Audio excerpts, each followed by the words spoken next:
Hello students, how are you. आज हम discuss करेंगे about the genetic code. Previous lecture में डिस्कस किया था ट्रांसक्रिप्शन। आई होप आपको समझ आया होगा। चलिए जेनेटिक कोड स्टार्ट करते हैं। तो जेनेटिक कोड का मतलब क्या है, पहले ये समझते हैं। जेनेटिक आपको पता है, जेनेटिक टर्म जीन से रिलेटेड है, और कोड है जो जीन्स के अंदर इंफॉर्मेशन होती है, जेनेटिक इन्फॉर्मेशन। वो इन्फॉर्मेशन प्रिंट हो जाती है डीएनए से आरएनए के अंदर, जिसको हम बोलते हैं इंटरमीडिएट मॉलिक्यूल। तो आरएनए का फॉर्मेशन डीएनए से हो रहा था ट्रांसक्रिप्शन प्रोसेस में। अब फाइनल क्या होगा, जो आरएनए होता है वो प्रोटीन में ट्रांसक्राइब होगा। The process will be called translation. ठीक है, तो उसके अंदर हम पढ़ेंगे जेनेटिक कोड का क्या रेस्पॉन्सिबिलिटी होती है, और जो जेनेटिक कोड होता है ये किस तरह से वर्क करता है, किस तरह से ये प्रोटीन बनाता है, अमीनो एसिड्स बनाता है। If there is any problem with the genetic code, then what type of consequences can occur in the human beings और इन एनी एनिमल। ठीक है, ये सब हम डिस्कस करेंगे। चलिए, ये एनसीईआरटी है और इसकी लाइन बाय लाइन हम कवर कर रहे हैं।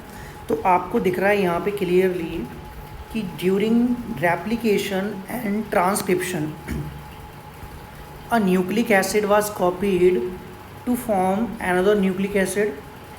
मतलब यहाँ पे समझिए आप कि रेप्लिकेशन में डीएनए से डीएनए बन रहा था, फिर ट्रांसक्रिप्शन में डीएनए से आरएनए बन रहा था। ठीक है, तो hence these processes are easy to conceptualise on the basis of complementarity. तो ये हम इसको किस तरह से कॉन्सेप्चुलाइज कर सकते हैं, बिकॉज ऑफ देयर कॉम्प्लीमेंटरिटी। क्यों? क्योंकि जो डीएनए है वो डबल स्ट्रैंडेड है, आरएनए सिंगल स्ट्रैंडेड है। डीएनए के एक स्ट्रैंड से, जिसको बोला गया था टेम्पलेट स्ट्रैंड, उससे बनता है आरएनए। एंजाइम होता है DNA dependent RNA polymerase. Clear है? तो यहाँ पे दोनों स्ट्रैंड इसके रेप्लिकेट होते थे, but during the time of transcription only one strand क्या होता है, ट्रांसक्राइब होता है आरएनए में। ठीक है, और that strand called template strand. The process of translation requires transfer of genetic information from a polymer of nucleotides to a polymer of amino acids. अब यहाँ समझना क्या है कि अब RNA बन गया, तो this is the strand of RNA। अब इस RNA से क्या बनेगा, प्रोटीन। ठीक है, तो ये प्रोटीन के अंदर क्या होते हैं, अमीनो एसिड्स होते हैं। आपने बायोमोलिक्यूल्स में पढ़ा होगा क्लास 11 के अंदर। जो प्रोटीन्स होते हैं, proteins are the polymers of amino acids. RNA किससे बना हुआ है, न्यूक्लियोटाइड से। तो अब फाइनली ऐसा मॉलिक्यूल जिसके अंदर न्यूक्लियोटाइड्स हैं, वो ट्रांसलेशन प्रोसेस के थ्रू प्रोटीन बनाता है, जिसके अंदर क्या है, अमीनो एसिड्स हैं। तो हाउ दिस कम, कैसे हुआ ये, इसके बारे में डिस्कस करेंगे। तो होता क्या है जनरली, जब भी सपोज़ करो कोई भी मॉलिक्यूल है, सपोज़ करो ये आरएनए का मॉलिक्यूल है, राइट।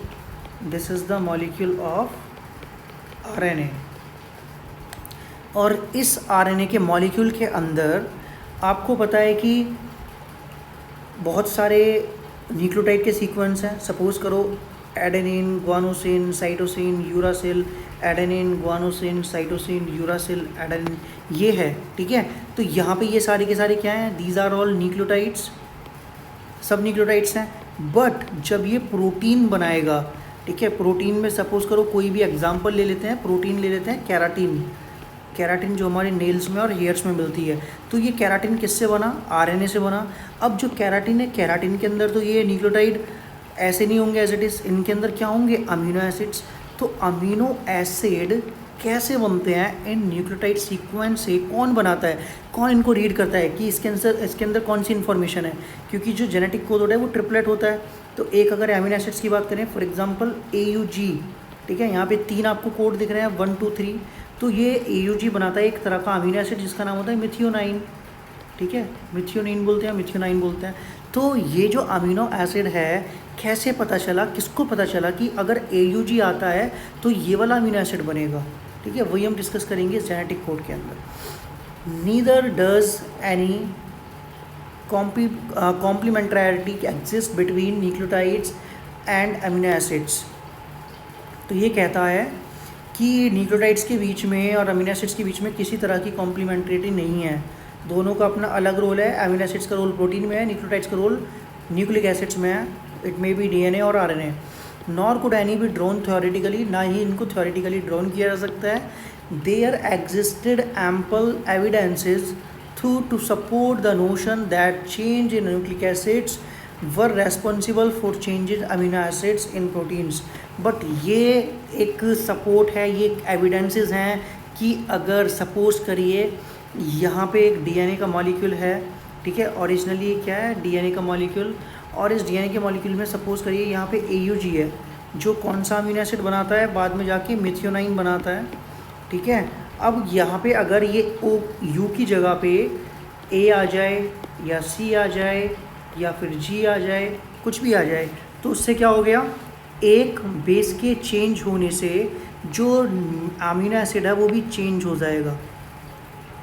इसके बीच में किसी तरह की कॉम्प्लीमेंट्रिटी नहीं है। ये वही बताना चाह रहा है कि there is no evidence that they are complementary to each other, ठीक है। तो कोई भी अमीनो एसिड्स और ये न्यूक्लियोटाइड्स आपस में किसी तरह की कॉम्प्लीमेंट्री पेयरिंग शो नहीं करते हैं, बट ये एविडेंस है कि अगर न्यूक्लियोटाइड के सीक्वेंस में चेंज हो जाए तो जो ये अमीनो एसिड्स है वो भी चेंज होगा, 100% चेंज होगा। तो इसके लिए क्या है, इसके लिए म्यूटेशंस जब होते हैं, तो जैसे आपने प्रीवियस चैप्टर में पढ़ा सिकल सेल अनीमिया, क्या होता था वहाँ पे 6th पोजीशन पे जो ग्लूटामीन था वो वेलाइन में कन्वर्ट हो जाता था, ठीक है। तो इसका मतलब क्या है कि एक बेस के चेंज होने से अमीनो एसिड चेंज हो जाता है, पूरी प्रोटीन चेंज हो जाती है, उसका फंक्शन चेंज हो जाता है, राइट। अब this led to the proposition of a genetic code that could direct the sequence of amino acids during synthesis of proteins। क्या बताना चाहता है कि ये जो जेनेटिक कोड होता है वो डायरेक्टली क्या है, सीक्वेंस अमीनो एसिड्स का जो बनता है during the time of protein synthesis. मतलब क्लियर है, जब प्रोटीन सिंथेसिस होती है या जब ट्रांसलेशन होती है उस टाइम पे अमीनो एसिड्स जो बनते हैं वो डायरेक्टली सीक्वेंस से बनते हैं, न्यूक्लियोटाइड के सीक्वेंस से। क्लियर है। If determining the biochemical nature of genetic material and the structure of DNA was very exciting, the proposition and deciphering of genetic code were most challenging। तो कहना चाहता है कि स्ट्रक्चर जो थी बहुत ज़्यादा एक्साइटिंग थी, लेकिन जेनेटिक कोड को डेसिफियर करना वाकई में बहुत ज़्यादा चैलेंजेस था। In a very true sense it required involvement of scientist from several disciplines, और इसमें बहुत सारे साइंटिस्ट का इन्वॉल्वमेंट था, जिसके अंदर फिजिकिस्ट थे, ऑर्गेनिक केमिस्ट थे, बायोकेमिस्ट थे, जेनेटिकिस्ट थे, ठीक है। और इट वाज जॉर्ज गैमो जो कि फिजिकिस्ट थे, who argued that since there are only 4 bases and if they have to code for 20 amino acids the code should constitute a combination of bases. उन्होंने ये बताया, जो फिजिकिस्ट थे, कि अमीनो एसिड्स तो होते हैं 20 टाइप्स के और बेसिस कितने हैं, 4 हैं, adenine, guanine, cytosine and uracil in the case of RNA, जहाँ से ट्रांसलेट होके प्रोटीन बनना है। तो उन्होंने बताया था कि अगर जो कोड होते हैं 20 अमीनो एसिड्स के लिए कोड करते हैं तो उसके अंदर कॉम्बिनेशंस होना चाहिए बेसिस का, तभी जाके वो 20 अमीनो एसिड्स को कोड कर सकते हैं। He suggested that in order to code for all the 20 amino acids the code should be made of 3 nucleotides। फिर उन्होंने बताया कि 20 अमीनो एसिड्स को कोड करने के लिए जो कोड हैं वो 3 ट्रिपलेट होना चाहिए, ठीक है। कितना होना चाहिए, वो 3 न्यूक्लियोटाइड्स का बना होना चाहिए। 3 न्यूक्लियोटाइड्स मतलब जैसे एक हो गया A, एक हो गया U, एक हो गया G, तो कितने न्यूक्लियोटाइड्स हो गए, 3, 1 2 3। तभी पॉसिबल है, अगर 3 न्यूक्लियोटाइड का सीक्वेंस है तभी पॉसिबल है कि वो 20 अमीनो एसिड्स को कोड करेगा। तो अब इसका जो कॉम्बिनेशन है, बेस कितने हैं, 4 हैं, और उसकी पेयरिंग कितने में होनी चाहिए, ट्रिपलेट में होनी चाहिए, ठीक है। तो क्या हो गया, ये 4 × 4 × 4, तो कितने हो गए टोटल सीक्वेंस, 64, ठीक है। तो ये 64 होंगे तभी ये 20 अमीनो एसिड्स को कोड कर सकते हैं। पहले क्या था, पहले 2 भी रख के देखा गया था, तो 4 ⁻2, तो ये आया था केवल 16, तो ये केवल 16 को कोड कर रहे थे, तो उसको पॉसिबल नहीं माना गया। बीच में फिर 4 भी आया था, तो 4 केवल 4 को कर रहा था। तो उन्होंने बताया कि जब तक ये ट्रिपलेट में नहीं होगा और 64 सीक्वेंस नहीं बनेंगे तब तक ये 20 अमीनो एसिड्स को कोड नहीं कर सकता। तो this was a very bold proposition because a permutation combination of 4⁻³ would generate 64 codons, generating many more codons than required. Providing proof that the codon was a triplet was a more daunting task. The chemical method developed by Hargobind Khorana. इसके बाद में हरगोबिंद खुराना थे, Indian थे, उन्होंने chemical method क्या किया, produce किया।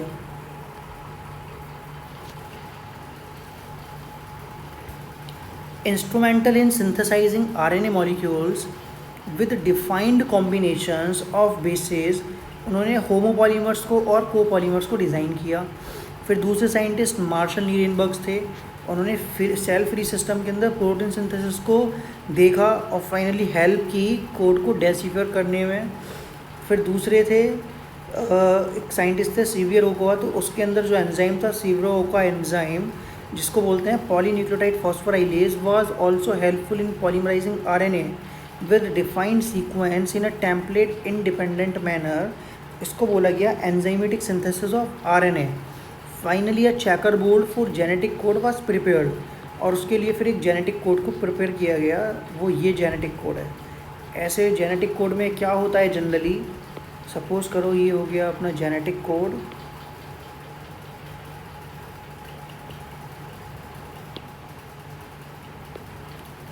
तो यहाँ पे हमको 4 चैम्बर्स चाहिए, क्योंकि अमीनो एसिड्स कितने हैं, 4 हैं, ठीक है। यहाँ पे आपको दिख रहा होगा ये 4 और ये 4, तो यहाँ पे हम थायमिन की जगह पे यूरासिल लेते हैं, UCAG,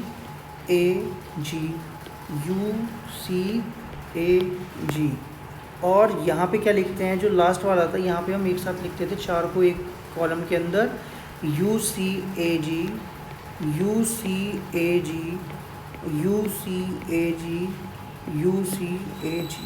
इस तरह से। अभी यहाँ पे क्या करते थे, जैसे यहाँ पे क्या है, फर्स्ट में अगर लिखेंगे U, इधर आ गया U, तो ये आ गए 3U, फिर इधर से क्या आ गया UC, यहाँ पे C है, then UUA because A, then UUG। तो आपको ये वाला समझ में आ गया जो फर्स्ट लिखा है मैंने, ये आपको समझ आया। समझना कैसे है भाई, क्लियर फंडा है इसका कि यहाँ पे ये जो U है ये U इसके साथ कंबाइन कर रहा है और ये U इस U के साथ कंबाइन कर रहा है। फिर ये दो इस पहले कॉलम में तो 2 ये वाले रहेंगे ही, साथ में ये चेंज होते रहेंगे, ठीक है, ये 4 आएंगे। सेम अगर यहाँ पे हम देखें तो यहाँ पे क्या आएगा C, इस कॉलम में क्या है U, और इधर क्या है first U, CUA, then CUG। तो इस तरह से ये सारी की सारी को प्रिपेयर किया गया, और फाइनली कितने चैम्बर हैं इसके अंदर, 16, और एक चैम्बर में कितने ही हैं, 1 2 3 4 है, तो टोटल कितने हो गए, 64 हो गए। तो 64 कोडॉन्स जनरेट हुए, ठीक है, जो 20 अमीनो एसिड्स को कोड करने के लिए क्या थे, इनफ थे। तो इस तरह से ये चेकर बोर्ड बनाया गया था। क्लियर है। अब यहाँ पे आप समझ सकते हो, ये देखो चेकर बोर्ड है, तो यहाँ पे ये यू कहाँ से आया, 1 2 और 3 ये वाला यू, ठीक है। UUC कहाँ से आया, यू, फिर ये वाला C, UUA कहाँ से आया, यू ये वाला A। तो इसमें ये सारे के सारे आ गए। अब यहाँ पे ये अमीनो एसिड्स कोड किए हुए हैं सारे, ठीक है, जैसे phenylalanine, leucine, isoleucine, methionine, valine, serine, proline, threonine, alanine, tyrosine, ये स्टॉप कोडॉन है। अगर ये कोडॉन आ जाता है तो ट्रांसलेशन प्रोसेस स्टॉप हो जाती है, ठीक है। Histidine, glutamine, asparagine, lysine, aspartic acid, glutamic acid, cysteine, stop codon, tryptophan, arginine, serine, arginine, glycine. तो ये 28 टाइप के अमीनो एसिड्स यहाँ पे कोड हो जाते हैं, राइट। तो ये आपको समझ में आ गई होगी टेबल। अब आगे देखते हैं इसकी फीचर्स क्या थे। तो यहाँ लिखा है the salient features of genetic code.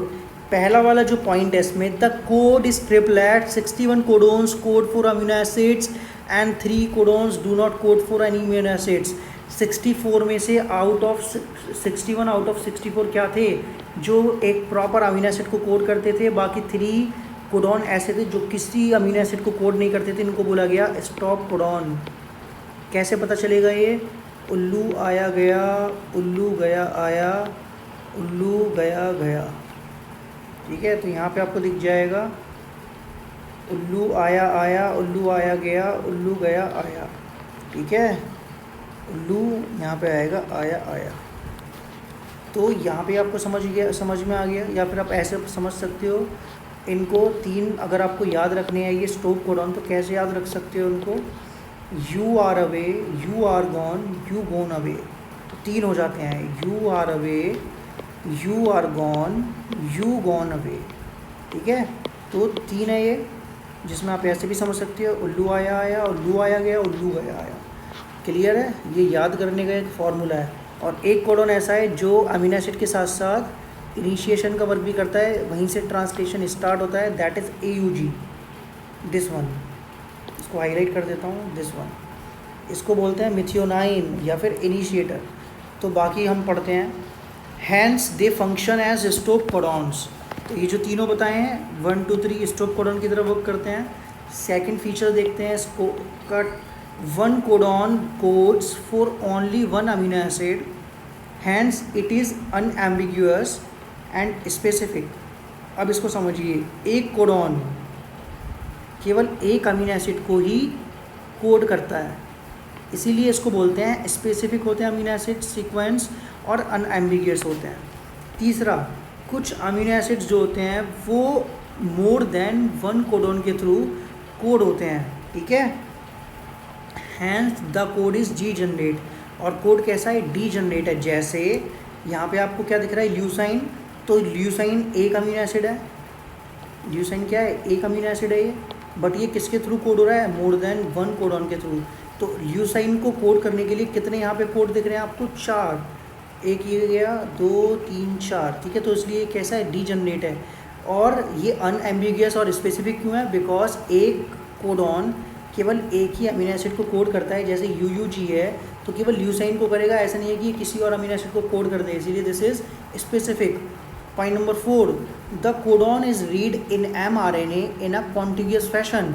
mRNA में जब ये होते हैं तो ये कॉन्टिन्यूस रीड होते हैं, ठीक है। इस तरह से इनके बीच में किसी तरह का पंक्चुएशन नहीं होता, right. Point number 5, the code जो होता है यूनिवर्सल होता है। जैसे बैक्टीरिया से लेके ह्यूमन तक जो U है वो फिनाइल एनालाइन को ही कोड करेगा। कुछ एक्सेप्शंस होते हैं जो माइटोकॉन्ड्रियल DNA के अंदर अलग होते हैं, मतलब जो माइटोकॉन्ड्रिया के अंदर जेनेटिक कोड होता है उसमें कुछ एक्सेप्शंस हैं, अदरवाइज तो ये जो कोड है वो कैसा है? यूनिवर्सल है, this is universal. Point number 6, AUG has dual function. जैसा कि मैंने बताया था, एक तो ये मिथियोनाइन के लिए कोड करता है, दूसरा इनिशिएटर कोडॉन है, यहाँ से ट्रांसलेशन इनिशिएट होता है। क्लियर? तो आई होप यहाँ तक आपको समझ आया होगा। अब बोलता है कि if following is the sequence of nucleotides in mRNA, predict the sequence of amino acid coded by it, take help of the checkerboard। जैसे AUG है तो यहाँ पे क्या आ गया? मिथियोनाइन। U है तो यहाँ पे क्या आ गया? Phenyl alanine. UUC है तो यहाँ पे भी क्या आ गया? ल्यूसाइन आएगा, सॉरी फिनाइल एलेनाइन ही आ गया यहाँ पे भी, फिनाइल एनेलाइन, ठीक है। UUC again phenyl alanine, U again phenyl alanine, U phenyl alanine, WC phenyl alanine. तो ये बन जाएगी इसकी कोड, क्योंकि आपको क्या देखना है? UUC देखना है, जहाँ पे क्या है? फिनाइल एलेनाइन है, और U में क्या है? Phenyl alanine. तो इस तरह से ये बन गया अमीनो एसिड का सीक्वेंस। तो कितना अमीनो एसिड्स हो गए? 1 2 3 4 5 6, 1 2 3 4 5 6 और 7, राइट। ये देखो, methionine, phenyl alanine, phenyl alanine, phenyl alanine, phenyl alanine, phenyl alanine, phenyl alanine, 1 2 3 4 5 6 7। तो ये कितने हो गए? 7 हो गए। तो इसका मतलब क्या है? अब कहते हैं कि now try the opposite. Following is the sequence of amino acids coded by mRNA, predict the sequence of nucleotide in the RNA। अब इससे RNA बनाना है तो कैसे होगा? मिथियोनाइन को कोड कौन करता है? AUG, फिनाइल एलेनाइन को U, UUC, तो इस तरह से वो बन जाएगा। ठीक है। नेक्स्ट है म्यूटेशंस एंड जेनेटिक कोड। इसमें समझते हैं the relationships between genes and DNA are best understood by mutation. Genes और DNA के बीच में जो रिलेशनशिप है वो म्यूटेशन के थ्रू अच्छी समझी जाती है। हमने म्यूटेशन को स्टडीड किया था चैप्टर 5 में। Effects of large deletion and rearrangements in a segment of DNA are easy to comprehend. अगर कभी भी लार्ज पोर्शन डिलीट हो जाता है या किसी भी DNA के सेगमेंट में रीअरेंजमेंट होता है तो उसको इजीली कॉम्प्रहेंड किया जा सकता है, क्योंकि इसके अंदर क्या होगा, लॉस और गेन ऑफ अ जीन, तो उसके जो फंक्शंस होंगे वो भी सफ़र करेंगे। The effect of point mutations will be explained here. Classical example जो था पॉइंट म्यूटेशन का, उसके अंदर क्या था, एक बेस पेयर चेंज हो जाता है जिसकी वजह से जो बीटा ग्लोबिन चेंज है वो चेंज हो जाती है, क्योंकि वहाँ पे अमीनो एसिड जो होता है ग्लूटामेट से वैलिन बन जाता है और इसको बोलते हैं सिकल सेल अनीमिया। और इसका इफेक्ट क्या था पॉइंट म्यूटेशन का, effect of point mutation that inserts और delete a base in structural gene can be better understood by following simple example. तो ये एग्जाम्पल है, यहाँ से हम समझेंगे। Consider a statement that is made up of the following words each having 3 letters like genetic code. ऐसे समझ के चलते हैं कि ये जेनेटिक कोड है। ठीक है। अब यहाँ पे ये 3 चीज़ आपको दिखनी है जेनेटिक कोड में। तो अगर जेनेटिक कोड है तो इससे 4 अमीनो एसिड बनेंगे, 1 2 3 4। अब अगर हम क्या करें, if we insert a letter B in between HAS, इसके बीच में B को इंसर्ट कर दें, and read and rearrange the statement, it would read as follows. तो क्या हो जाएगा, राम हैज़, इसके बीच में हमने क्या कर दिया, B को ऐड कर दिया, तो ये B हो गया, तो ये ऐसे पढ़ा जाएगा BREDCA। अब ये हो गया अलग से। सिमिलरली अगर हम यहाँ से कोई 2 लेटर्स को सेम प्लेस पे रख दें, तो हमने रख दिया 2 लेटर को, ठीक है, तो हमने रख दिया राम हैज़ BIREDCAP, तो ये बन जाएगा क्योंकि ये शिफ्ट हो जाएगा आगे की तरफ। अगर 3 लेटर को रख देते हैं तो Ram has big red cap, मतलब यहाँ पे 3 लेटर को एक साथ इंसर्ट कर दिया, स्टेटमेंट चेंज हो गई। अब रीड करके देखते हैं। The same exercise can be repeated by deleting the letters RE and D। तो राम हैज़, आर को यहाँ से डिलीट कर दिया तो बना EDCAP। फिर हमने 2 लेटर को डिलीट कर दिया DCAP, 3 लेटर को डिलीट कर दिया, तो ये समझ में आ गया। तो फाइनल जो रिज़ल्ट आया वो ये आया, यहाँ पे फाइनल रिज़ल्ट ये आया। तो एक अमीनो एसिड्स यहाँ कम हो गया, एक अमीनो एसिड यहाँ पे ज़्यादा हो गया। ठीक है। यहाँ पे ओरिजिनल में कितने थे, 4 थे, यहाँ पे कितने हैं, 5 हैं, यहाँ कितने हैं, 3 हैं। तो इसका मतलब है the conclusion from the above exercise is very obvious. Insertion और deletion of 1 or 2 bases changes the reading frame. वो रीडिंग फ्रेम को चेंज कर देते हैं, उसको शिफ्ट कर देते हैं आगे की तरफ।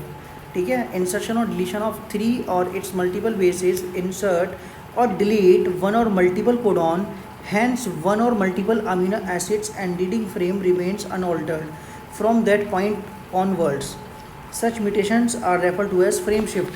तो मतलब क्या है, जहाँ से वो डिलीट हुआ या इंसर्ट हुआ उसके पहले वाले के तो अनऑल्टर्ड रहेंगे, उसके बाद के जहाँ से वो इंसर्ट हुआ है वो फ्रेम शिफ्ट हो जाएंगे, आगे की तरफ शिफ्ट हो जाएंगे, या इसको बोलेंगे deleted. This form the genetic basis of proof that codon is a triplet and it is read in a contiguous manner. और वो एक कॉन्टिग्यूस मैनर में ही रीड होता है। तो आई होप ये समझ में आ गया होगा। और नेक्स्ट लेक्चर में हम बात करेंगे अबाउट द tRNA मॉलिक्यूल और फिर ट्रांसलेशन की प्रोसेस को स्टार्ट करेंगे। जब तक एक बार खुद से पढ़ लेना। तो आज के लिए इनफ है। शुक्रिया। अगर वीडियो आपको पसंद आई है, समझ आया है, please like the video, hit the subscribe button if you are new to my YouTube channel, share it with your friends. Okay. स्वस्थ रहिए, खुश रहिए, घर पे रहिए। फिर मिलते हैं नेक्स्ट वीडियो में। Thank you.